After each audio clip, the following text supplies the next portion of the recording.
தமிழகத்தினுடைய முதலமைச்சர், தமிழக வெற்றிக் கழகத்தின் தலைவர் இன்று சந்தித்து அவரிடத்திலே கலந்துரையாடலாம் என்கிற அடிப்படையிலே இன்று நேரம் ஒதுக்கப்பட்டு மாண்புமிகு முதலமைச்சர் அவர்களை சந்திப்பதற்காக வருகை தந்தேன். நான் எழுதிய நூலை அவரிடத்திலே வழங்கினேன். 30க்கும் மேற்பட்ட நூல்களை எழுதியிருப்பதையும் அவர் புரிந்து கொண்டிருக்கிறார். மேலும் 6 நூல்கள் தினமலர் வெளியிட்டிருக்கிறது, தினமலர் நாளிதழ். அந்த 6 நூல்களையும் விரைவிலே வெளியிடுவதற்கான வாய்ப்பை நல்குமாறு கேட்டுக்கொண்டேன். ஆக ஒரு மகத்தான ஒரு தலைவராக, ஒரு எளிய தலைவராக, ஒரு இனிய தலைவராக, உப்பை போல எளிய மனிதராக, மழைநீரை போல சுத்தமிக்க மனிதராக இருக்கிற நம்முடைய தமிழ்நாட்டின் முதலமைச்சரை பார்க்கிற போது வியப்பு மேலிடுகிறது. எப்படி புரட்சி தலைவர் எம்ஜிஆரை பார்த்தால் நமக்கு மகத்தான சக்திமிக்க தலைவருடைய அந்த பண்பு நலன் தெரியுமோ, அப்படித்தான் புரட்சி தலைவி அம்மா அவர்களை பார்க்கிற போது எப்படி இருக்குமோ அப்படியான ஒரு இனிய சந்திப்பு இந்த சந்திப்பில் நடந்தது. முக்கியமான தலைவர்கள்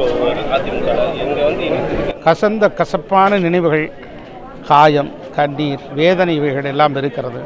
கடந்து போனவைகள் கடந்து போனவையாக இருக்கட்டும். Right party, wrong leader.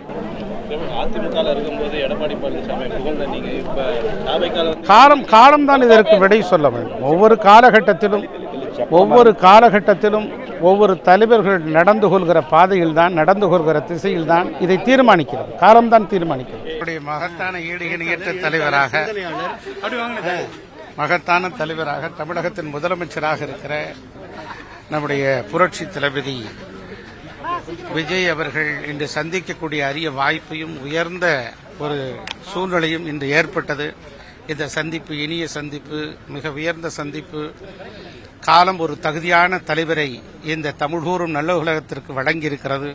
எப்படி புரட்சி தலைவர் எம்ஜிஆர் காலத்தின் கட்டளையாக வந்தாரோ, எப்படி புரட்சி தலைவி அம்மா அவர்கள் காலத்தின் கட்டாயமாக வந்தாரோ, அப்படித்தான் சந்திரசேகர், ஜோசப், விஜய் என்கிற மகத்தான ஈடு இணையற்ற ஒரு இளைஞர் இன்று காலத்தின் கட்டாயத்தின் அடிப்படையிலே காலம் தீர்மானிக்கப்பட்ட தலைவராக இன்று வந்திருக்கிறார்.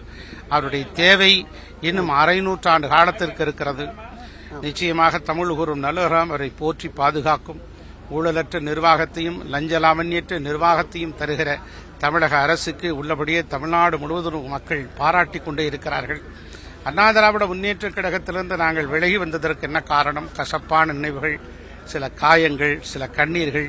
ரைட் பார்ட்டி, ராங் லீடர் என்கிற அடிப்படையிலே நாங்கள் விலகி வந்துவிட்டோம்.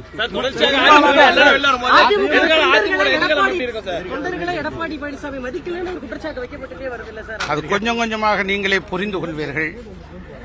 அது தகுதி உள்ளது தப்பி பிழைக்கும், வெற்றிடத்தை காற்று நிரப்பும் என்பது விஞ்ஞானபூர்வமான உண்மை.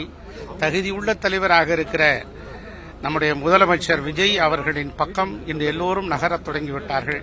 நான் கனவிலும் கூட அண்ணா திராவிட முன்னேற்ற கழகத்தை விட்டு விலகுவேன் என்று நினைத்து பார்த்தது கூட இல்லை. எங்கள் தந்தையார் கிளைக்கழக செயலாளராக அந்த இயக்கத்தில் இருந்த காலம் தொட்டு இன்று வரை, நேற்றைய வரை நாங்கள் அந்த இயக்கத்தோடு ரத்தமும் சதையுமாக பணியாற்றி இருக்கிறோம். அந்த இயக்கத்தை விட்டு பிரிந்து வந்தபோது மனவேதனை இருந்திருக்கிறது. ஆனால் அந்த மனவேதனைகளை எல்லாம் தீர்க்கக்கூடிய ஒரு தலைவராக இல்லையே என்கிற வருத்தத்தில் தான் ஒரு நல்ல தலைவரை தேடி வந்திருக்கிறோம். நல்ல தலைவர், கனிவுடன் பேசினார், இனிமையாக பேசினார், மிக அற்புதமாக எளிமையாக பேசினார். இப்படிப்பட்ட தலைவரோடு அவரே அவர் தன்னை பொன்னாடையை போர்த்தி மகிழ்ந்தார். பொன்னாடியை போர்த்தி ஆரத் தழுவி இன்னும் மீண்டும் ஒருவரை புகைப்படம் எடுத்துக் கொள்ளலாமா என்று கேட்டார். வேறு என்ன கருத்துக்கள் என்று கேட்டார். நடுவண் அரசு பல்வேறு பிரச்சனைகள் குறித்தும் மேகதாது அணை நடுவர் மன்றத்தில் தீர்ப்பின் மூலமாக நடுவர் மன்றம் அமைப்பால் காலதாமதம் நீட்டிக்க கூடாது, அப்படி ஒரு காலதாமதம் ஏற்பட்டு விடுமோ என்று சொல்கிறது. விரிவாக அதற்குரிய ஒரு தகவல்களை நீங்கள் தாருங்கள் என்று கேட்டிருந்திருக்கிறார். இப்படி எந்த கருத்துக்களையும், எதிர்கருத்துக்களாக இருந்தால் கூட அந்த கருத்துக்களை உள்வாங்கி அதை ஏற்றுக்கொள்கிற மனம் படைத்தவராக முதலமைச்சர் இருக்கிறார் என்பதை பார்க்கிற போது ஒரு மகிழ்ச்சி ஏற்படுகிறது. உள்ளபடி இப்படி ஒரு தலைவர் தான் தமிழ்நாட்டுக்கு தேவை. இது காலத்தின் கட்டாயம். 100 ஆண்டுகள் ஆனாலும் அதிமுக இருக்குன்னு சொல்லி அம்மா சொல்லியிருக்காங்க. நிச்சயமாக அந்த காலகட்டத்தில் அவர் சொன்னது காலம் கடந்து விட்டது. அதை காப்பாற்ற வேண்டிய பொறுப்பு அந்த இயக்கத்தில் இருக்கிற தலைவருடைய பொறுப்பு. அந்த தலைவர் அதுக்குரிய வாய்ப்பை சரியான முறையில் பயன்படுத்தி தவறிவிட்டார். இப்ப எதிர்கால அது அந்த தலைவரிடத்தில் கேட்க வேண்டும். தொண்டர்கள் நம்பிதான் அதிமுக கடந்த காலங்களில் பயணிச்சிருக்கு, பல தேர்தலை சந்திச்சிருக்கீங்க. தொண்டர்களுடைய பொறுப்பு தானே சார் அது? ஒட்டுமொத்தமா அதிமுக வெற்றி பாதை கொண்டு சொல்லணுங்கிறது. அந்த தொண்டர்களை சரியான முறையிலே தலைவர்கள் வழிநடத்தி செல்ல வேண்டும். அந்த தொண்டர்களை சரியான முறையில் வழிநடத்தக்கூடிய தலைவர்கள் இல்லை என்று சொன்னால் அது உடைந்து தெரிந்துவிடும். எப்படியோ உலக அரசியல் வரலாற்றில் பல இயக்கங்கள் இருக்கிறது, தலைமை சரியில்லை என்கிற காரணத்தினால் உடைந்து நொறுக்கப்பட்டு விட்டிருக்கிறது. அண்ணா திராவிட முன்னேற்ற கழகத்தின் தேவையை அறிந்து அதற்குரிய ஒரு யுத்தியை, அதற்குரிய ராஜதந்திரத்தை, அதற்குரிய தகுந்த பாதையை அமைக்க வேண்டும். அவர்தான் நல்ல தலைவர். புரட்சித் தலைவர் எம்ஜிஆருக்கு பிறகு அந்த இயக்கம் சுக்குநூறாக உடைந்துவிடும், அப்படி ஒரு மகத்தான காந்த கவர்ச்சிமிக்க தலைவர் இல்லை என்று சொன்னார்கள். உடைந்த கட்சியே இரண்டாக இருந்ததை ஒன்றாக்கி அந்த இயக்கத்தை மீண்டும் புத்துருவாக்கி மீட்டுருவாக்கம் செய்து 1991 முதலமைச்சராக பொறுப்பேற்று அசைக்க முடியாத மக்கள் தலைவராக இருந்தவர் புரட்சித் தலைவி அம்மா அவர்கள். அவர்தான் தலைவர். வெற்றியாளர்களை காலம் எவ்வாறு தீர்மானிக்கிறது என்று சொன்னால், தொடர்ந்து வெற்றி பெறுபவர்களை அல்ல, தோல்வி அடைந்த நிலையிலும் அதிலிருந்து மீண்டு எழுபவர்களையே காலம் வெற்றியாளர்கள் என்று தீர்மானிக்கிறது.